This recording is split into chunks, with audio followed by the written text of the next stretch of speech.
الحمد لله نحمده ونستعينه ونستغفره ونؤمن به ونتوكل عليه ونعوذ بالله من شرور أنفسنا ومن سيئات أعمالنا من يهده الله فلا مضل له ومن يضلله فلا هادي له ونشهد أن لا إله إلا الله وحده لا شريك له ونشهد أن سيدنا ومولانا محمدا عبده ورسوله صلى الله تعالى عليه وعلى آله وأصحابه وبارك وسلم تسليما كثيرا أما بعد فأعوذ بالله من الشيطان الرجيم بسم الله الرحمن الرحيم ولا تقف ما ليس لك به علم إن السمع والبصر والفؤاد كل أولئك كان عنه مسؤولا وقال النبي صلى الله عليه وسلم لا تقوم الساعة حتى يتقارب الزمان أو كما قال عليه الصلاة والسلام. معزز سامعین کرام، بزرگوں اور دوستوں، انسان اس دنیا میں بہت سی ضروریات کے ساتھ پیدا ہوا ہے اور انسان اپنی ساری ضروریات کو خود اپنے آپ ہی پورا نہیں کر سکتا. اسے اپنی بات کو، اپنے پیغام کو دوسروں تک پہنچانا پڑتا ہے. اسی پہنچانے کے عمل کو ابلاغ کہا جاتا ہے. ابلاغ کے دو قدرتی ذرائع معروف اور مشہور ہیں. ایک زبان ہے جس کے ذریعے اپنے سامنے موجود لوگوں تک اپنی بات پہنچائی جا سکتی ہے، اور دوسرا ذریعہ ہے قلم، کہ جس کے ذریعے لکھ کر اپنی کوئی بات دنیا کے کسی بھی حصے میں مختلف ذرائع کے ذریعے پہنچائی جا سکتی ہے. یہ دو قدرتی ذرائع ہیں. قرآن مجید میں اللہ رب العزت نے انبیاء کی دعوت کا تذکرہ فرمایا ہے، تو انبیاء نے اپنے قوم کو جو دعوت دی اس کے لیے زبانی تخاطب کا طریقہ استعمال کیا. اپنی زبان کے ذریعے ان کو سمجھایا، بتایا، اللہ کی طرف بلایا، جنت کے بارے میں بتلایا، جہنم کے بارے میں بتلایا، قیامت اور آخرت کے بارے میں بتلایا. اسی طرح قرآن مجید کے اندر قلم کے ذریعے اپنی بات پہنچانے کی مثال بھی ملتی ہے. حضرت سلیمان علیہ السلام نے ملکہ سبا بلقیس کے پاس جب اپنی بات پہنچانی چاہی تو ایک خط لکھا اور وہ خط ایک پرندے کے ذریعے پہنچایا. پرندے نے نامہ بر کا فریضہ انجام دیا. تو اس کی مثال بھی ملتی ہے. نبی کریم صلی اللہ علیہ وسلم کو جب نبوت عطا کی گئی، اللہ کے رسول صلی اللہ علیہ وسلم نے ان دونوں ذرائع کو استعمال فرمایا. مکہ المکرمہ کے اندر جب کوئی اہم بات لوگوں کو بتلانا مقصود ہوتا اور کسی اہم بات کی طرف توجہ دلانی مقصود ہوتی تو صفا پہاڑی کے اوپر چڑھ کر اعلان کیا جاتا. لوگ صفا پہاڑی کے دامن میں جمع ہو جاتے اور کہنے والا، بتلانے والا اپنی بات ان لوگوں کے سامنے رکھ دیا کرتا تھا. اللہ کے رسول صلی اللہ علیہ وسلم نے بھی اسی طریقے کو استعمال کیا، کیونکہ یہ دو ایسے طریقے ہیں جو شروع زمانے سے چلے آ رہے ہیں. اللہ کے رسول صلی اللہ علیہ وسلم نے صفا پہاڑی پر چڑھ کر اعلان کیا، لوگوں جمع ہو جاؤ، یا صباحا کا اعلان کیا، اور مکہ کے لوگ جو آپ کے رشتہ دار بھی تھے، آپ کے چاہنے والے تھے، سب وہاں پر جمع ہو گئے. اس کے بعد اللہ کے رسول صلی اللہ علیہ وسلم نے اپنی بات، دین کا پیغام، اسلام کا پیغام ان کے سامنے رکھا. تو اس طریقے کو استعمال کیا. اور اس کے علاوہ پورے جزیرۃ العرب میں بات پہنچانے کا اس زمانے میں جو ذریعہ تھا وہ حج تھا، کہ حج کے زمانے میں پوری دنیا سے لوگ آتے تھے اور خصوصاً پورے جزیرۃ العرب سے لوگ حج کے موقع پر حج کرنے کے لیے کھینچے چلے آتے تھے. اللہ کے رسول صلی اللہ علیہ وسلم نے اس ذریعے کو بھی استعمال کیا. اسی طرح مکہ المکرمہ کے جو بازار تھے، بڑے مشہور بازار تھے، اور وہاں کچھ میلے لگتے تھے. ان میلوں کے اندر جو بات کہی جاتی تھی، جو کلام پڑھا جاتا تھا، جو شعر پڑھا جاتا تھا، پورے جزیرۃ العرب میں وہ پھیل جایا کرتا تھا، اور ہر ایک کی زبان پر یہ بات ہوتی تھی کہ فلاں نے یہ شعر کہا ہے، فلاں کا یہ کلام ہے. اللہ کے رسول صلی اللہ علیہ وسلم نے ان تمام ذرائع کو استعمال کیا. ایسا نہیں ہے کہ ان ذرائع کے اندر خرابیاں نہیں تھی، بہت سی خرابیاں تھی، میلوں میں بہت سی خرابیاں تھی، بازاروں میں بہت سی خرابیاں، بہت سے مفاسد تھے، یہاں تک کہ حج جیسی عبادت میں بہت سے منکرات پائے جاتے تھے، لیکن اللہ کے رسول صلی اللہ علیہ وسلم نے ان مفاسد سے اپنے آپ کو، ان منکرات اور خرابیوں سے اپنے آپ کو بچا کر اس ذریعے کو استعمال کیا، اور جو بات اللہ کے رسول صلی اللہ علیہ وسلم پہنچانا چاہتے تھے اس بات کو ان ذریعوں کے ذریعے پہنچایا۔ اور حج کے اندر اللہ کے رسول صلی اللہ علیہ وسلم نے جب لوگوں کو دعوت دی اور دوسرے مواقع پر جو دعوت دی اس کا نتیجہ بھی ظاہر ہوا کہ حضرت ابو ذر غفاری رضی اللہ تعالیٰ عنہ جیسے صحابہ کرام اسی دعوت کے ذریعے اسلام کے دامن میں آئے، اور مدینہ المنورہ میں جو اسلام کی روشنی پھیلی اور جو اسلام کا ستارہ اللہ کے رسول صلی اللہ علیہ وسلم کے مدینہ پہنچنے سے پہلے جگمگانے لگا، وہ اسی دعوت کا نتیجہ تھا۔ حج کے موقع پر چند لوگوں کو اللہ کے رسول صلی اللہ علیہ وسلم نے دعوت دی تھی، انہیں اپنی بات پہنچائی تھی، جس کی وجہ سے اسلام مدینہ المنورہ کے اندر پہنچ گیا۔ تو بہرحال پورے جزیرۃ العرب میں تو ان ذرائع کے ذریعے اللہ کے رسول صلی اللہ علیہ وسلم کا پیغام پہنچا، لیکن پوری دنیا میں اس پیغام کو پہنچانا تھا۔ یہ دین صرف جزیرۃ العرب کے لیے اور عرب کے علاقے کے لیے تو آیا نہیں تھا، پوری دنیا میں اس پیغام کو پہنچنا تھا، اور اس کے لیے جو طریقہ ہو سکتا تھا وہ صرف قلم تھا کہ قلم کے ذریعے اس بات کو پہنچایا جاتا، اور اس کو بھی اللہ کے رسول صلی اللہ علیہ وسلم نے استعمال فرمایا کہ سن 6 ہجری میں جب صلح حدیبیہ ہوئی اور مکہ والوں سے کچھ امن و امان ملا، تو اللہ کے رسول صلی اللہ علیہ وسلم نے دنیا کے مختلف بڑے بڑے فرما رواؤں کے پاس، بڑی بڑی سپر پاور طاقتوں کے پاس خطوط کے ذریعے اسلام کے پیغام کو پہنچایا۔ احادیث کے ذخائر کے اندر یہ باتیں موجود ہیں، آپ وہاں دیکھ سکتے ہیں۔ تو انسان جو اپنی بات دوسرے تک پہنچاتا ہے اسی کو ابلاغ کہتے ہیں، ذریعے ابلاغ اسے کہا جاتا ہے۔ دنیا کے اندر روز بروز ترقی کا سلسلہ جاری ہے، ہر دن جب صبح ہوتی ہے تو ایک نئی چیز کا ایجاد ہوتا ہے، رات کی تاریکی جب آتی ہے تب بھی کسی نئی چیز کا ایجاد ہوتا ہے، یعنی دنیا بڑی تیز رفتاری کے ساتھ ترقی کر رہی ہے، روزانہ نئی نئی چیزوں کا ایجاد ہو رہا ہے،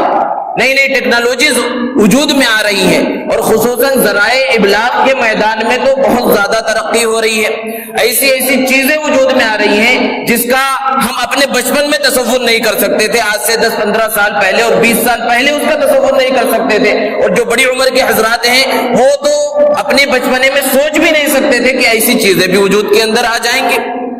لیکن بہرحال ترقی کا یہ سلسلہ جاری ہے کہ پرنٹ میڈیا اور الیکٹرانک میڈیا کس طرح دنیا کے اندر چھا گیا ہے، اور آنن فانن ایک سیکنڈ کے اندر ایک کونے میں بیٹھا ہوا انسان، دنیا کے ایک کونے میں بیٹھا ہوا انسان دنیا کے دوسرے کونے میں بیٹھے ہوئے انسان تک اپنی بات پہنچا سکتا ہے۔ ایسی جو ہے ٹیکنالوجی پیدا ہو گئی ہے، وجود میں آ چکی ہے، لیکن ہمیشہ کی طرح مسلمان اس قافلے کا سالار نہ بن سکا، آخری فرد بھی نہ بن سکا۔ مسلمان اس ترقی کے میدان میں ہمیشہ پیچھے رہا، اور پھر اس کا صلہ کیا ملا کہ عالمی طور پر انٹرنیشنل سطح کے اوپر الیکٹرانک میڈیا ہو یا پرنٹ میڈیا اس پر یہودی قابض ہو گئے، اور ہمارے ملک کی سطح پر فرقہ پرست طاقتیں اس کے اوپر قابض ہو گئی، جس کا نتیجہ ہمیں یہ دیکھنے میں ملا کہ روزانہ اسلام پر، اسلام کے احکامات پر، ہماری تہذیب پر، ملی ثقافت پر روزانہ حملے کیے جا رہے ہیں، شکوک و شبہات پیدا کیے جا رہے ہیں۔ یہ کس وجہ سے ہوا؟ یہ میڈیا ان کے ہاتھ میں ہے، میڈیا کے اوپر مسلمانوں کی کوئی پکڑ نہیں ہے، ذرہ برابر اس کے اندر وہ شامل نہیں ہے۔ تو دوستو، بات پہنچانا، اپنی بات جو دوسروں تک پہنچائی جاتی ہے اسی کو ذریعے ابلاغ کہا جاتا ہے، اور آج دنیا کے اندر ذرائع ابلاغ میں 3 چیزیں بڑی مشہور ہیں۔ ایک تو پرنٹ میڈیا کہ کوئی بات لکھ کر، چاہے وہ اخبارات کے ذریعے ہو، کتابوں کے ذریعے ہو، رسالوں کے ذریعے ہو، جریدوں کے ذریعے ہو، اپنی بات دوسروں تک پہنچانا، اسے پرنٹ میڈیا کہا جاتا ہے۔ اور دوسرا میڈیا ہے الیکٹرانک میڈیا کہ جس میں برقی توانائی کا استعمال کر کے اپنی بات دوسروں تک پہنچائی جائے، اس کے اندر فون ہے، ٹیلی ویژن ہے، ریڈیو ہے اور انٹرنیٹ وغیرہ ہے۔ لیکن جس طرح دنیا ترقی کر رہی ہے، ایک نیا میڈیا وجود میں آیا جس نے چند سالوں کے اندر اتنی ترقی کی کہ ہر فرد کے پاس وہ میڈیا پہنچ چکا ہے، جسے سوشل میڈیا کہا جاتا ہے۔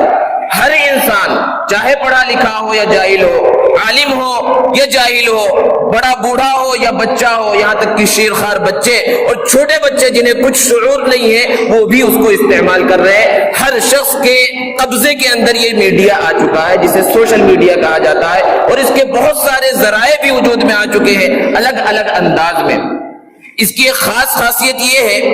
کہ اس کے اندر انسان یعنی عوام اور پبلک اپنی بات دنیا کے سامنے رکھ سکتی ہے، جبکہ جو پرنٹ میڈیا اور الیکٹرانک میڈیا ہے یہ یک طرفہ میڈیا ہے۔ اخبار جو چھاپ دے ہمیں وہ پڑھنا پڑے گا، چاہے ہمارے نظریے کے مطابق ہو یا ہمارے نظریے کے مطابق نہ ہو۔ ہم نہ چاہتے ہو کہ یہ بات چھپے لیکن پھر بھی وہ چھاپ دے تو ہمیں پڑھنا ہے۔ اسی طرح الیکٹرانک میڈیا بھی یک طرفہ ہے کہ جو اس میڈیا کے مالک ہیں وہ جو چاہے خبریں نشر کرے، چاہے ہمارے مزاج کے مطابق ہو چاہے ہمارے مزاج کے خلاف ہو، ہمیں وہ دیکھنا پڑے گا، ہمیں وہ سننا پڑے گا۔ ہم اگر چاہیں کہ اس کے اندر شامل ہو جائیں تو یہ بڑا مشکل کام ہے، عام انسان اس میں شامل نہیں ہو سکتا، بس جو چل رہا ہے، جو پروپیگنڈا چل رہا ہے اس کو سننا ہے، مجبوری ہے۔ لیکن سوشل میڈیا کی یہ خصوصیت ہے کہ اس کے اندر ایک عام انسان چاہے وہ پڑھا لکھا ہو یا پڑھا لکھا نہ ہو وہ بھی دنیا کے سامنے اپنی بات رکھ سکتا ہے۔ یہ یک طرفہ میڈیا نہیں ہے، دو طرفہ میڈیا ہے، جانبین سے اس کے اندر بات ہوتی ہے۔ کسی سامنے والے نے سوشل میڈیا پر یا کسی بھی میڈیا پر کسی بھی فارم پر اس نے اپنی بات کا اظہار کیا جو ہمارے نظریے کے خلاف ہے، ہمارے مزاج کے خلاف ہے، تو اس سوشل میڈیا پر آ کر ہم اس کا رد کر سکتے ہیں۔ یہ اس کی خصوصیت ہے۔ اسی طرح اور ایک خصوصیت اس کی یہ ہے کہ یہ کسی بھی حکومت اور کسی بھی گروہ کے قبضے میں اب تک نہیں ہے، اور یہ بہت بڑا اللہ کا فضل ہے، اور ایسا اگر آئندہ بھی رہا کہ کسی حکومت کے قبضے میں نہیں رہا تو یہ بہت بہترین ذریعہ ہے جس سے ہر انسان خصوصاً مسلمان اپنی بات دنیا کے سامنے پہنچا سکتے ہیں۔ ابھی سوشل میڈیا کے اندر سوشل میڈیا ہے کیا؟ یعنی سماجی رابطے کا ایک ذریعہ، آپس میں ایک دوسرے سے بات چیت اور تعلقات قائم کرنے کا ایک ذریعہ، اور اس کے اندر جو چیزیں ہیں وہ بہت ساری ہیں، بے شمار ہیں، لا تعداد ہیں، جس کے اندر مشہور فیس بک ہے، واٹس ایپ ہے، یوٹیوب ہے۔ اسی طرح موجودہ زمانے میں اور جو ترقی جس انداز میں بڑھ رہی ہے ٹیلی گرام ہے، اسی طرح انسٹاگرام ہے، اسنیپ چیٹ ہے، یہ سب کے سب سوشل میڈیا کے اندر شامل ہیں، سب اس کے اندر داخل ہیں، اور اس کے اندر روزانہ روز بروز ترقی ہو رہی ہے۔ انٹرنیٹ پر ایسی ایسی ویب سائٹیں وجود میں آ رہی ہیں جو مختلف لالچ دے کر صارفین کو اور دنیا کے لوگوں کو اپنی جانب متوجہ کر رہی ہے کہ وہ ہماری سائٹ کو زیادہ استعمال کرے، اس میڈیا کو زیادہ استعمال کرے، اس کے ذریعے وہ فری کالنگ کر سکتے ہیں، ویڈیو کالنگ کر سکتے ہیں، اور طرح طرح سے انہیں لبھایا جا رہا ہے۔ یعنی ترقی کے اندر ایک دوڑ ہے، مقابلہ ہے، ہر ایک سے آگے بڑھنے کی کوشش ہے۔ اب یہاں اس بات کو بیان کرنے کا مقصد کیا ہے کہ یہ جو سوشل میڈیا اتنی ترقی کر رہا ہے اور یہ انسانوں کی زندگی پر بہت تیزی سے اثر انداز بھی ہو رہا ہے، اس کے اثرات روزانہ نوجوانوں پر، بچوں پر، بوڑھوں پر، ہر فرد بشر پر ظاہر ہو رہے ہیں۔ اب اسلامی تعلیمات اس سوشل میڈیا کے بارے میں کیا ہے؟ کیا اس کا استعمال کرنا صحیح ہے یا اس کا استعمال کرنا صحیح نہیں ہے اور اسے چھوڑ دینا چاہیے؟ اس پر ہمیں غور کرنے کی ضرورت ہے۔ دوستو اس کے اندر دو طبقے اصل پائے گئے۔ پہلے ایک طبقہ جو دونوں افراط و تفریط کے اندر مبتلا ہے۔ ایک طبقہ تو یہ کہتا ہے کہ جب یہ میڈیا وجود میں آیا جسے سوشل میڈیا کہتے ہیں تو اس نے ناجائز ہونے کا حکم لگایا کہ یہ مسلمانوں کے لیے اس کا استعمال کرنا جائز نہیں ہے۔ اگرچہ جن لوگوں نے یہ مسئلہ بتایا اور ناجائز ہونے کا حکم لگایا ان کی نیتیں خالص تھیں، وہ خلوص پر مبنی جذبہ تھا، لیکن حالات کے مطابق نہیں تھا، کیونکہ یہ چیز اتنی پھیل گئی ہے کہ ہم چاہ کر بھی اس کو روک نہیں سکتے۔ اور دوسرا طبقہ یہ تو وہ تھا جو اس کے استعمال کرنے کی بالکل آزاد اجازت دیتا ہے کہ چاہے جس انداز میں استعمال کرو، بے حیائی کے لیے استعمال کرو، جھوٹی خبریں پھیلانے کے لیے استعمال کرو، فساد مچانے کے لیے استعمال کرو، آزاد استعمال۔ تو یہ دو طبقے پائے گئے۔ درمیانی اور راہ اعتدال یہ ہے کہ یہ سوشل میڈیا جب ہماری زندگی پر اثر انداز ہو رہا ہے تو اسلامی اعتبار سے اس کا تجزیہ کرنے کی ضرورت ہے۔ اس کے اندر مثبت پہلو بھی پائے جاتے ہیں، منفی پہلو بھی پائے جاتے ہیں، کچھ اس کے اندر پوزیٹیو چیزیں ہیں، کچھ نیگیٹو چیزیں ہیں۔ تو جو منفی چیزیں ہیں، نیگیٹو چیزیں ہیں، ان سے بچنا ضروری ہوگا اور منفی چیزوں میں استعمال اس کا ناجائز ہوگا، اور جو مثبت چیزیں ہیں ان کے اندر استعمال جائز ہوگا، بلکہ بسا اوقات مستحب اور مستحسن بھی ہوگا حالات اور تقاضے کے مطابق۔ تو اس لیے اب سب سے بڑی ذمہ داری سرپرستوں کی ہے اور والدین کی ہے کہ ان کے ماتحت اگر بچے ہیں، چھوٹے بچے ہیں، جوان بچے ہیں، تو ان کی ذمہ داری یہ ہے کہ یہ سوشل میڈیا چونکہ ہر ایک کے ہاتھ میں پہنچ چکا ہے، جس کے پاس موبائل ہے اس کے پاس سوشل میڈیا ہے، جس کے پاس کمپیوٹر لیپ ٹاپ ہے اس کے پاس سوشل میڈیا ہے، ہر ایک اپنے جیب میں ایک بہت بڑا میڈیا لے کر گھوم رہا ہے، اور اتنی ترقی اس کے اندر ہو چکی ہے کہ جو کہا جاتا ہے گلوبل ولیج کہ دنیا ایک گاؤں بن چکی ہے، یہ بالکل حقیقت ہے کہ ایک گاؤں کے اندر جس کو کھیڑا گاؤں کہا جاتا ہے، کھیڑے گاؤں میں بیٹھ کر ایک آدمی دنیا کی وہ بڑی سے بڑی خبر معلوم کر سکتا ہے جو ایک ترقی یافتہ شہر میں بیٹھ کر آدمی معلوم کر سکتا ہے۔ یعنی یہ دنیا بالکل ایک گاؤں بن چکی ہے، فوراً یہاں سے وہاں خبریں پہنچائی جا سکتی ہیں، جبکہ پہلے زمانے میں حال کیا تھا کہ اگر کسی کو خط لکھ کر کوئی بات پہنچانا ہو تو پہلے جب یہ تیز رفتار سواریاں نہیں تھی تو لوگ گدھوں پر، خچروں پر، گھوڑوں پر سفر کرتے تھے، اونٹوں پر سفر کرتے تھے، اور مہینوں اور سالوں اور ہفتوں کے اندر وہ سفر پورا ہوتا تھا اور پھر وہ پیغام پہنچتا تھا۔ کسی کا انتقال ہو گیا تو زمانے کے بعد وہ خبر معلوم ہوتی تھی، لیکن آج اتنی ترقی ہو گئی کہ پلک جھپکنے میں ادھر سے ایک میسج کیا گیا اور ادھر وہ بات پہنچ گئی۔ اللہ کے رسول صلی اللہ علیہ وسلم نے ایک حدیث مبارکہ میں بیان فرمایا، لا تقوم الساعہ حتی یتقارب الزمان، کہ قیامت اس وقت تک قائم نہیں ہوگی یہاں تک کہ زمانہ قریب ہو جائے۔ پھر آگے فرمایا زمانے کے قریب ہونے کا مطلب کیا ہے کہ سال مہینے کی طرح محسوس ہوگا، اور مہینہ ہفتے کی طرح محسوس ہوگا، اور ہفتہ ایک دن کی طرح محسوس ہوگا، اور دن ایک گھنٹے کی طرح محسوس ہوگا، اور گھنٹا آگ کی چنگاری کی طرح محسوس ہوگا کہ جیسے کہ آگ کی چنگاری ادھر سے اٹھی ادھر فوراً ختم، نگاہوں سے ختم ہو گئی، تو گھنٹہ اس انداز میں گزر جائے گا۔ جہاں اس حدیث کی تشریح مفسرین اور محدثین نے دوسرے انداز میں کی ہے کہ زمانہ بہت تیزی سے گزر رہا ہے، کہ ابھی تھوڑے دن پہلے تو رمضان تھا لیکن اب پھر تھوڑے دنوں کے بعد رمضان آ رہا ہے، یعنی یہ جو زمانہ گزرا اس کا احساس نہیں ہو رہا۔ لیکن ایک تفسیر اور ایک تشریح اس کی یہ بھی کی جاتی ہے کہ ذرائع ابلاغ کے اندر اتنی تیزی آ گئی کہ پہلے جو خطوط، جو پیغام سالوں میں، مہینوں میں، ہفتوں میں، دنوں میں پہنچتے تھے وہ آج چنگاری کے اڑنے کی طرح فوراً کے فوراً پہنچ جا رہے ہیں، اور اللہ کے رسول صلی اللہ علیہ وسلم کا یہ فرمان صادق آ رہا ہے، تو دنیا ایک گاؤں بن چکی۔ اب اس میں سرپرستوں کی ذمہ داری یہ ہے کہ وہ اپنے بچوں اور اپنے ماتحتوں کی بہت سخت انداز میں نگرانی کریں، کیونکہ اس کے اندر مثبت چیزیں بھی ہیں، منفی چیزیں بھی ہیں۔ اس کے ذریعے علم کو پھیلایا جا سکتا ہے، چاہے دنیاوی علم ہو یا دینی علم ہو، اس کی تشہیر کی جا سکتی ہے، اس کو نشر کیا جا سکتا ہے۔ اسی طرح یہ بے حیائی، عریانیت اور فحاشی کو پھیلانے کا ایک بہت بڑا ذریعہ ہے۔ بہت سارے جرائم اس سوشل میڈیا کے ذریعے وجود میں آ رہے ہیں، بڑے بڑے ڈاکو اس کے ذریعے پیدا ہو رہے ہیں، کڈنیپنگ اس سوشل میڈیا کے ذریعے کی جا رہی ہے، یعنی بے شمار خرابیاں اس سوشل میڈیا کے اندر بھی موجود ہیں۔ تو اب ایسے حالات میں سرپرستوں کی، والدین کی ذمہ داری یہ ہے کہ وہ اپنے بچوں کی نگرانی کریں اور انہیں بتلائیں کہ یہ سوشل میڈیا اللہ رب العزت کی ایک بڑی نعمت ہے، اور ہر نعمت کے بارے میں سوال کیا جانا ہے۔ تو اس نعمت کو نعمت کے طور پر صحیح انداز میں آپ استعمال کریں گے تو اس دنیا میں بھی کامیاب ہوں گے، ترقی کریں گے اسی سوشل میڈیا کے ذریعے، اور آخرت میں بھی اس کا اجر اللہ رب العزت کی طرف سے ملے گا۔ اس سوشل میڈیا کے جو منفی نقصانات ہیں ان میں سب سے بڑا نقصان کہ یہ جھوٹ پھیلانے کا سب سے بڑا ذریعہ ہے، اور اس کے اندر جھوٹ منٹوں اور سیکنڈوں کے اندر پوری دنیا میں وائرل ہو جاتا ہے، پھیل جاتا ہے۔ چاہے جیسی خبر، جھوٹی خبر اس کے اوپر پھیلا دی جائے، اس کی کوئی تحقیق نہیں کی جاتی ہے، آنن فانن یہ جھوٹ پوری دنیا کے اندر پھیل جاتا ہے، اور اتنا پھیل جاتا ہے جیسے کہ کہا جاتا ہے، محاورہ ہے کہ جھوٹ کو اتنا بولو کہ وہ سچ سمجھا جانے لگے۔ بالکل یہی حال جھوٹ کا سوشل میڈیا پر ہوتا ہے۔ اسی طرح ایک خرابی اس کے اندر یہ ہے کہ اس کے ذریعے غیبت بہت زیادہ کی جاتی ہے، جگہ جگہ پر کسی کے بارے میں بھی الزام لگا دیا جاتا ہے، ایسی تصویریں بنائی جاتی ہیں جو ان کی حقیقی تصویریں نہیں ہیں، فوٹو شاپ کے ذریعے تصویریں بدل دی جاتی ہے، غلط لوگوں کے ساتھ انہیں ملتا ہوا دکھا دیا جاتا ہے، کسی عالم کو کسی غیر محرم کے ساتھ بٹھایا ہوا دکھا دیا جائے، بدنام کرنے کے واسطے یہ جو کچھ ہو سکتا ہے سب کچھ ہو رہا ہے، اور ہر کوئی جانتا ہے کہ اس کو غلط انداز میں کیا جا سکتا ہے، لیکن بغیر تحقیق کے اس کی تصدیق بھی کر لیتا، اس کو مان بھی لیتا، اور اس کو پھیلانا اور فارورڈ کرنا بھی شروع کر دیتا۔ تو یہ غیبت کا بہت بڑا ذریعہ ہے، اور ایک انسان کی فطرت ہے کہ چاہے جتنا اچھا انسان ہو، اس کے بارے میں جب غلط بات کہی جاتی ہے تو انسان اس کی طرف متوجہ ہو جاتا ہے، اور اس کی دلیل ہمیں ملتی ہے سیرت طیبہ سے۔ سیدنا عائشہ صدیقہ رضی اللہ تعالی عنہا پر جب منافقوں نے تہمت لگائی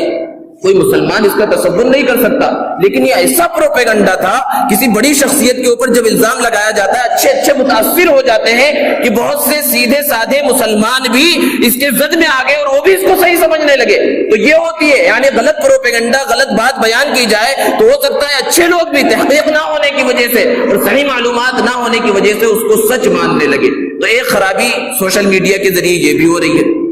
اسی طرح اس کے اندر وقت کا ضیاع ہوتا ہے،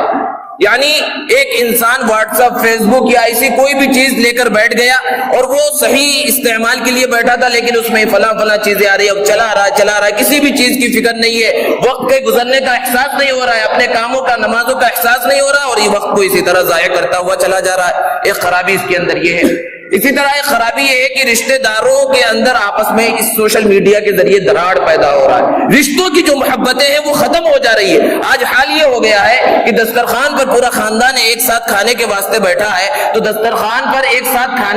کھانے کے لیے بیٹھنے جب انسان کے خاندان بیٹھتا ہے تو اس سے محبتیں پیدا ہوتی، آپس میں خیر خیریت، ایک دوسرے کی تکلیف پریشانی اور خوشی کو پوچھنے کا اور سمجھنے کا موقع ملتا ہے۔ لیکن دسترخوان پر بیٹھے ہوئے ہیں سارے کے سارے اور سارے اپنی سوشل میڈیا کے اوپر مست کھانا کھا رہے ہیں اور وہاں واٹس ایپ کے اوپر جواب آ رہا ہے، سوال جا رہا ہے، طرح طرح کی باتیں، یعنی ہر کوئی اپنے موبائل کے اندر مصروف ہے، خیر خیریت پوچھنے کا موقع نہیں ہے۔ اور حال یہ ہو گیا کہ پہلے رشتہ داروں سے ملاقات کے واسطے سفر کیا جاتا تھا کہ فلاں سے ملاقات کر کے آ جائیں، فلاں کی خوشی کا موقع ہے، خوشی میں شریک ہو جائیں، فلاں تکلیف میں ہے اس کے غم کے اندر شریک ہو جائے، تعزیت میں شریک ہو جائے، فلاں چیز میں۔ لیکن سوشل میڈیا کے ذریعے 2 لفظ کا میسج بھیج کر جو ہے خیر خواہی اور ہمدردی کا جذبہ دکھا دیا جاتا ہے، ملاقاتوں کے لیے زمانہ گزر جاتا ہے، رشتے ختم ہوتے جا رہے ہیں۔ رشتوں کے اندر جو محبت ہونی چاہیے وہ محبت اس سوشل میڈیا کے ذریعے آہستہ آہستہ ختم ہو رہی ہے۔ نوجوان چونکہ اس کے استعمال میں بہت زیادہ آگے بڑھ گئے ہیں، سامنے والد بیٹھا ہوا ہے، وہ آپ سے بات کرنا چاہتا ہے، والدہ بیٹھی ہوئی ہے اور یہ نوجوان صاحب ہے، یہ بچہ ہے کہ اپنی انگلی چل رہی ہے اور ادھر سے ادھر جو ہے اسی کے اندر مصروف ہے۔ یہ ایک بہت بڑی خرابی سوشل میڈیا کی ہے۔ اسی طرح اس کے اندر اور بہت ساری خرابیاں ہیں کہ دہشت گردی کا فروغ بھی اسی کے ذریعے ہو رہا ہے۔ بہت سی دہشت گرد تنظیمیں ہیں، چاہے وہ جس مذہب سے تعلق رکھنے والی ہو، وہ اس کو اپنے فروغ کا ذریعہ بنا رہی ہے۔ اسی طرح اس کے اندر غلط چیزیں، بے حیائی، فحاشی، عریانیت کو پھیلایا جا رہا ہے۔ اس کے لیے گروپس بنے ہوئے ہیں، کمیونٹیاں بنی ہوئی ہیں جس کے اندر نوجوان مصروف ہیں اور مسلمانوں کا ایک بہت بڑا طبقہ مصروف ہے۔ اس کے ذریعے زناکاری آسان ہو رہی ہے، لڑکیوں سے تعلقات قائم کرنا آسان کیا جا رہا ہے۔ یہ سب سوشل میڈیا کی خرابیاں ہیں۔ بہت ساری خرابیاں اس سوشل میڈیا کے ہیں۔ اس کو اس کا منفی پہلو کہا جا سکتا ہے، نگیٹو پہلو اس کا کہا جا سکتا ہے، جس سے بچنے کی سخت ضرورت ہے۔ تو جہاں اس کے یہ منفی اثرات ہیں کہ اخلاق تباہ ہو رہے ہیں، کردار تباہ ہو رہے ہیں، نوجوانیاں تباہ ہو رہی ہیں، بچپنا تباہ ہو رہا ہے، کیونکہ ایک دودھ پیتا بچہ ہے، اس کے ہاتھ میں بڑا موبائل دے دیا گیا۔ کیونکہ بچہ رو رہا ہے، اب وہ اس میں طرح طرح کی چیزیں دیکھ رہا ہے، تو اب اس کی وجہ سے وہ خاموش ہے۔ اور بڑے فخر سے لوگ بیان کرتے رہے، بھائی ہمارا بیٹا تو 3 سال کا ہے اور وہ تو پاسورڈ بھی ڈال لیتا ہے، یوٹیوب پہ ویڈیو چلا لیتا ہے، وہ کارٹون تلاش کر لیتا ہے، یہ کر لیتا ہے، اور بڑے فخر سے بیان کرتے ہیں۔ یہ فخر کی چیز ہے، بچے کا بچپنا تباہ کیا جا رہا ہے۔ بچے کو اس زمانے میں کھیلنے کودنے کا جو زمانہ ہے، اتنی بڑی چیز جس کے طبی نقصانات الگ ہیں، لیکن اگر اتفاق سے کوئی غلط تصویر وہاں پر آتی ہے تو وہ بچے کے ذہن میں، کیونکہ بچے کا ذہن ایک صاف سلیٹ کی طرح ہوتا ہے، ہر چیز کو وہ اپنے ذہن میں بٹھاتا ہے، بچے کے ذہن پر اس کا غلط اثر پڑتا ہے۔ تو یہ کوئی کمال کی بات نہیں ہے کہ 2 سال کا، 3 سال کا اور 4 سال کا بچہ خود سے پاسورڈ لگا لے رہا ہے اور یوٹیوب اور فیس بک کھول لے رہا ہے اور اس کے اندر ID ڈال دے رہا ہے اور سب کچھ چلا دے رہا ہے، ویڈیو ڈاؤن لوڈ کر لے رہا ہے، اور اس کو فخر سے بیان کرنا، یہ فخر سے بیان کرنے کی چیز نہیں ہے۔ بچے کا بچپنا تباہ کیا جا رہا ہے، جوانیاں تباہ ہو رہی ہیں۔ اللہ کے رسول صلی اللہ علیہ وسلم نے ارشاد فرمایا کہ انسان کے قدم اس وقت تک قیامت کے دن ہل نہیں سکیں گے جب تک کہ 5 چیزوں کا اس سے سوال نہ کیا جائے۔ اس میں سے ایک ہے کہ اس کی زندگی کے بارے میں سوال کیا جائے گا۔ زندگی کے اندر جوانی بھی آ گئی، لیکن جوانی کو الگ سے بیان کیا کہ عن شبابہ فیما ابلا، اس کی جوانی کے بارے میں بھی پوچھا جائے گا کہ کہاں تباہ و برباد کیا۔ تو سوشل میڈیا کے ذریعے بچپنا تباہ ہو رہا ہے، جوانیاں تباہ ہو رہی ہیں۔ یہ اس کے منفی استعمال ہیں، منفی اثرات ہیں جو انسانی زندگی کے اوپر پڑ رہے ہیں۔ اسی طرح اس کے جہاں بہت سارے خراب نقصانات ہیں، منفی اثرات ہیں، بہت سے فوائد بھی ہیں۔ کہ اس کے ذریعے علم کو عام کیا جا سکتا ہے، چاہے دینی علم ہو یا دنیاوی علم ہو، اس کی تشہیر کی جا سکتی ہے، اس کو پھیلایا جا سکتا ہے۔ آج سوشل میڈیا کے عام ہونے کے ذریعے دین کا بھی سیکھنا اور کسی بھی علم کا سیکھنا بہت آسان ہو گیا ہے، اور علم کے لیے لوگ استعمال کر رہے ہیں۔ پہلے ایسا ہوتا تھا کہ کوئی بہت بڑا ٹیچر ہے، استاد ہے، جس کے سامنے علم حاصل کرنا چاہتے ہیں، خواہش ہے کہ ہم اس کے سامنے بیٹھے اور اس سے کچھ علم حاصل کریں، چاہے دین کا ہو یا دنیا کا ہو، لیکن ہمارے اندر اتنی استطاعت نہیں تھی کہ ہم سفر کر کے وہاں جائیں، ہم اس کے پاس پہنچے۔ لیکن آج سوشل میڈیا نے اس کو آسان کر دیا کہ بڑے بڑے علماء ہیں اور بڑے بڑے ڈاکٹر اور انجینئر ہیں یا بڑے بڑے پروفیسر ہیں، وہ آن لائن کلاسیں ان کی ہو رہی ہیں۔ آپ اپنے گھر کے ایک کونے میں بیٹھ کر اپنے موبائل اور کمپیوٹر کے ذریعے ان کی کلاس کے اندر شامل ہو سکتے ہیں۔ یہ اس کا صحیح استعمال ہے، دنیاوی بھی صحیح استعمال ہو سکتا ہے اور اخروی اعتبار سے بھی اس کا صحیح استعمال ہو سکتا ہے۔ اسی طرح طبی ذرائع کے اندر بھی اس کا استعمال ہو سکتا ہے کہ ہندوستان کے اندر جو ڈاکٹر موجود ہیں، بعض مرتبہ ایسا ہوتا ہے کوئی پیچیدہ آپریشن آ گیا، ان کو سمجھ میں نہیں آ رہا ہے، امریکہ میں بیٹھے ہوئے بڑے بڑے ڈاکٹروں کے ذریعے فون پر رابطہ کرتے ہیں، سوشل میڈیا کے ذریعے رابطہ کرتے ہیں اور ان کے مشوروں پر عمل کر کے بڑے بڑے آپریشن کو انجام دے دیتے ہیں۔ یہ اس کے مثبت فائدے ہیں، بہت سے مثبت فائدے ہیں۔ آج الیکٹرانک میڈیا اور پرنٹ میڈیا اس بات کو اچھی طرح سے سمجھنے کی ضرورت ہے کہ سوشل میڈیا جو عام ہو گیا ہے، اس کا یہ مطلب نہیں ہے کہ الیکٹرانک میڈیا اور پرنٹ میڈیا کی اہمیت ختم ہو گئی۔ وہ ایک اتھینٹک ہے، یعنی بہت ہی مضبوط چیز ہے، اس کی اہمیت ختم نہیں ہوئی، اور دنیاوی اعتبار سے، پوری دنیا کے اعتبار سے اور ملکی اعتبار سے پرنٹ میڈیا اور الیکٹرانک میڈیا پر کبھی کبھی کسی خبر کو چھپایا جاتا ہے، نہیں بتلایا جاتا، ان کی کچھ پالیسیاں ہوتی ہیں، اس کو چھپا لیا جاتا ہے، اس کو روک لیا جاتا ہے، اس کو دنیا کے سامنے نہیں پیش کیا جاتا۔ لیکن یہ سوشل میڈیا ہی ہے کہ جو بڑی بڑی خبریں الیکٹرانک میڈیا، ٹی وی پر اور اخبارات میں نہیں آئی، سوشل میڈیا کے ذریعے اس کو پھیلایا جاتا ہے اور پوری دنیا جان لیتی ہے۔ آج ملک شام کے حالات کیا ہیں؟ گزشتہ 1-2 ہفتوں سے وہاں پر مسلسل بمباریاں ہو رہی ہیں، جہاز کے جہاز گزر رہے ہیں اور بڑے بڑے بم ڈال کر شہر غوطہ، جس کا تذکرہ اللہ کے رسول صلی اللہ علیہ وسلم نے اپنی مبارک حدیث کے اندر کیا ہے، جس کی فضیلت کو بیان فرمایا، وہاں کے معصوموں، بچوں، بوڑھوں کی لاشیں پڑی ہوئی ہیں روڈوں کے اوپر، وہاں پر بم برسائے جا رہے ہیں۔ لیکن یہ میڈیا کہ ایک چوہا مر جاتا ہے، کتا مر جاتا ہے تو اس کو کوریج کرنے پہنچ جاتا ہے، لیکن وہاں ان کو بڑے بڑے وہ ہیلی کاپٹر اور بڑے بڑے فائٹر جہاز انہیں نظر نہیں آ رہے۔ لیکن سوشل میڈیا کے ذریعے تو ہمیں معلوم ہوا کہ کس طرح وہاں مسلمانوں کے اوپر ظلم ہو رہا ہے۔ برما کی خبر کس ٹیلی ویژن نے دکھائی، کہاں پر دکھایا گیا؟ فلسطین کے بارے میں کون دکھا رہا ہے؟ لیکن سوشل میڈیا ہے کہ یہ ایسی خبروں کو بتلا رہا ہے، جس کی وجہ سے بہت سی مرتبہ الیکٹرانک میڈیا اور پرنٹ میڈیا کو شرمندہ ہونا پڑتا ہے کہ اتنی بڑی خبر کو انہوں نے چھپا کر رکھا۔ تو یہ اس کا صحیح استعمال بھی ہے۔ تو دوستو، اس سوشل میڈیا کا صحیح انداز میں بھی استعمال کیا جا سکتا ہے اور غلط انداز میں بھی استعمال کیا جا سکتا ہے، لہذا اس بات کی ضرورت ہے کہ ہم اس کو صحیح انداز میں استعمال کریں، اور خصوصاً اس کے اندر چند اصولوں کو ذہن میں رکھنے کی ضرورت ہے کہ آپس میں جو میسنجنگ ایپ ہے، ایک دوسرے کو جس کے ذریعے پیغام بھیجا جاتا ہے، اس کے ذریعے بڑی بے حیائی، فحاشی عام ہو رہی ہے، زناکاری اور بدکاری عام ہو رہی ہے۔ اس کے اندر یہ بات سمجھنے کی ضرورت ہے کہ جو چیزیں عام زندگی کے اندر ناجائز اور حرام ہے، وہ سوشل میڈیا پر بھی ناجائز اور حرام ہے۔ جھوٹ بولنا جس طرح عام زندگی میں حرام ہے، غیبت کرنا عام زندگی میں حرام ہے، سوشل میڈیا پر بھی بالکل اسی طرح حرام ہے۔ جس طرح ایک لڑکے لڑکی کا آپس میں آمنے سامنے ملاقات کرنا، بات چیت کرنا حرام ہے، ناجائز ہے اور اسلامی اعتبار سے اس کی گنجائش نہیں ہے، بالکل اسی طرح سوشل میڈیا پر ایک دوسرے کو میسج کرنا، ایک دوسرے کو اپنی تصویریں بھیجنا، اب تو معاملہ بہت آگے بڑھ گیا ہے کہ کھلیاں تصویریں بھیجی جا رہی ہیں، اس طرح سے تعلقات قائم کیے جا رہے ہیں، بے حیائی اور فحاشی کو فروغ دیا جا رہا ہے، یہ سب چیزیں ناجائز اور حرام ہیں۔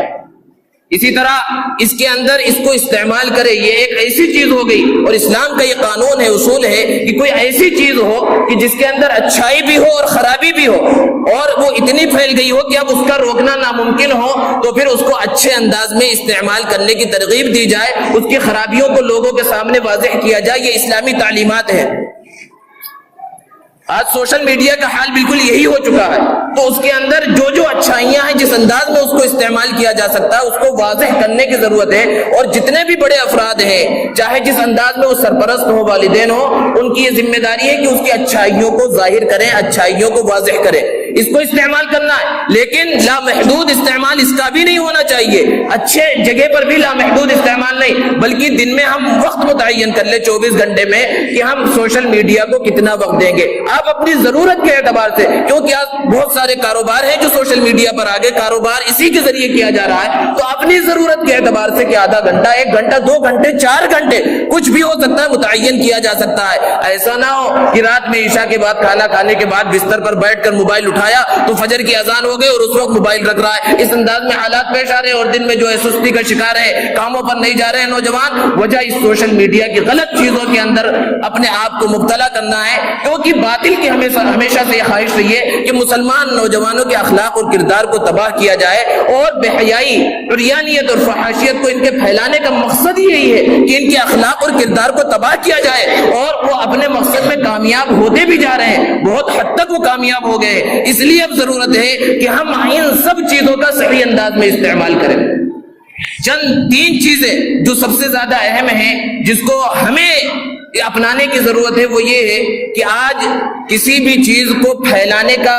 جذبہ ہمارے اندر بہت زیادہ ہے، اور خصوصاً ہمیں کوئی قرآن کی بات، حدیث کی بات، اسلامی بات نظر آتی ہے، ہم سمجھتے ہیں اب ہمارے اوپر فرض ہو گیا کہ ہم اپنے سارے دوست احباب کو بھیج دیں۔ دوستو، کسی بھی بات کو بغیر تحقیق کے بھیجنا ضروری نہیں، آپ تو اچھے جذبے کے ساتھ بھیج رہے ہیں، اگر وہ چیز صحیح ہے تو اس کو بھیجنے کا آپ کو ثواب ملے گا، جتنے لوگ عمل کریں گے سب کا ثواب ملے گا۔ لیکن آج حدیثوں کا اور بہت ساری روایات اس انداز میں چل رہی ہیں کہ جو موضوع ہوتی ہیں، من گھڑت ہوتی ہیں، اللہ کے رسول صلی اللہ علیہ وسلم کی طرف اس کی کوئی نسبت ثابت نہیں ہوتی، اور ہم اگر اس کو پھیلا دیں تو بہت بڑے گناہ کا ذریعہ بن رہے ہیں۔ اللہ کے رسول صلی اللہ علیہ وسلم نے ارشاد فرمایا کہ من کذب علی متعمدا فلیتبوأ مقعدہ من النار، کہ جو جان بوجھ کر مجھ پر جھوٹا بہتان باندھے، جو بات میں نے نہیں کہی وہ میری جانب منسوب کر دے، تو وہ اپنا ٹھکانہ چاہیے کہ وہ جہنم کے اندر بنا لے۔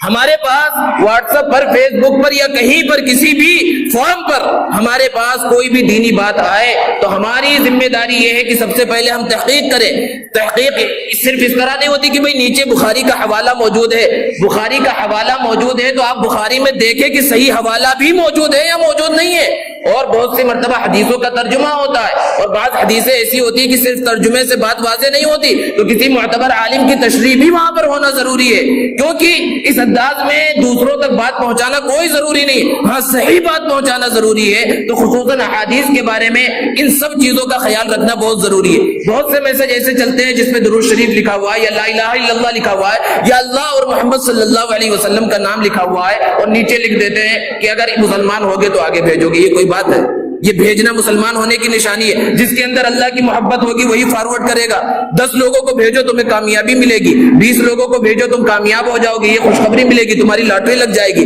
یہ سب چیزیں ایسی ہیں کہ سوشل میڈیا کے آنے سے پہلے کچھ پرچے چھپتے تھے جس کے اندر لکھا رہتا تھا اس کو اتنے زراف کراؤ اور بانٹو تو تمہارا لڑکا جو ہے امریکہ چلا جائے گا، یہ ہو جائے گا، وہ ہو جائے گا۔ آپ چونکہ سوشل میڈیا کا دور ہے تو اسی انداز میں اس کو بھی عام کیا جا رہا ہے۔ اسی طرح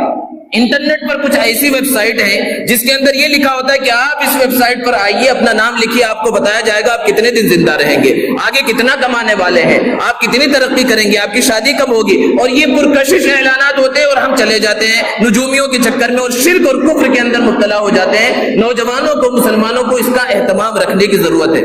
اور اسی طرح اللہ کے رسول صلی اللہ علیہ وسلم نے ارشاد فرمایا کہ کوئی دین کی بات اگر کوئی پھیلاتا ہے، بتلاتا ہے، تو جتنے لوگ اس پر عمل کریں گے سب کا ثواب ملے گا، اس پھیلانے والے کو بھی ثواب ملے گا، سب عمل کرنے والوں کو ثواب ملے گا۔ لیکن صرف اتنے پر بس نہیں، غلطیاں پھیلانے کا وبال بھی اتنا ہی ہے کہ اگر ہم نے کوئی بے حیائی والی چیز اور فحاشی کی چیز، کوئی عریاں تصویر اگر ہم نے کسی کو بھیج دیا، اور اس بات کو ذہن میں رکھیے کہ یہ سوشل میڈیا، یہ انٹرنیٹ ایسی چیز ہے کہ اس کی عمر ہم سے زیادہ ہے، اس بات کو ذہن میں رکھنا ہے کہ وہاں ایک بار جو اپلوڈ ہو گیا، جو چل گیا، ہم اپنے کمپیوٹر سے، اپنے موبائل سے تو اس کو ڈیلیٹ کر سکتے ہیں، لیکن جو وہ فارورڈ ہونا شروع ہو چکا ہے، اب ہمارے قبضے سے وہ باہر نکل چکا ہے۔ اب وہ پہلے آدمی کو جو ہم نے بھیجا تھا، پہلے گروپ میں جو بھیجا تھا، وہ صرف اسی کا گناہ نہیں ہوگا، وہ جہاں تک چلے گا ہماری زندگی ختم ہو جائے گی اور وہ چلتا ہی رہے گا، ہمارے نام اعمال میں گناہ لکھا جاتا رہے گا۔ اس لیے بہت زیادہ توجہ کی ضرورت ہے کہ کوئی بھی غلط بات، کوئی عریاں تصویر نہ تو خود دیکھے، نہ کسی کو بھیجے۔ بھیجے، نہ کوئی جھوٹی بات، نہ کوئی جھوٹی حدیث ہم کہیں سوشل میڈیا کے اوپر لگائیں اور آگے بھیجیں، کیونکہ ہماری عمر ختم ہو جائے گی، زندگی ختم ہو جائے گی اور ہمارے نام اعمال میں گناہ لکھا جاتا رہے گا۔ اسی طرح آخری بات کہ سوشل میڈیا کے ذریعے تنہائی کے اندر اللہ رب العزت کی طرف سے سخت امتحان ہے۔ تنہائی میں تقویٰ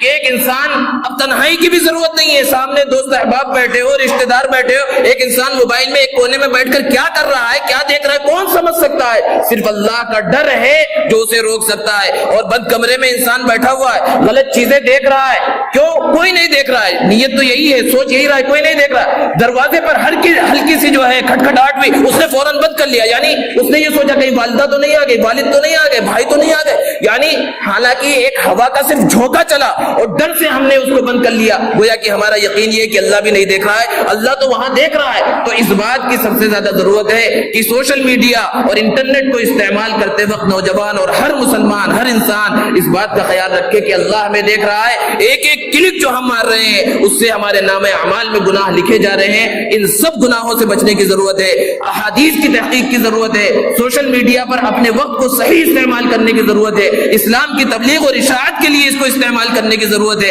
اسلام کے اوپر جو اعتراضات ہو رہے ہیں یہی اسی سوشل میڈیا کے ذریعے اعتراضات ہو رہے ہیں، اسی سوشل میڈیا کے ذریعے ہم اسلام کا دفاع کریں، انہیں اعتراضات کا جواب دیں، تو ہم اس سوشل میڈیا کے ذریعے اپنی دنیا کو بھی اچھی بنا سکتے ہیں اور آخرت میں بھی اجر و ثواب حاصل کر پائیں گے۔ اللہ رب العزت ہمیں عمل کی توفیق عطا فرمائے۔ وآخر دعوانا الحمد للہ رب العالمین۔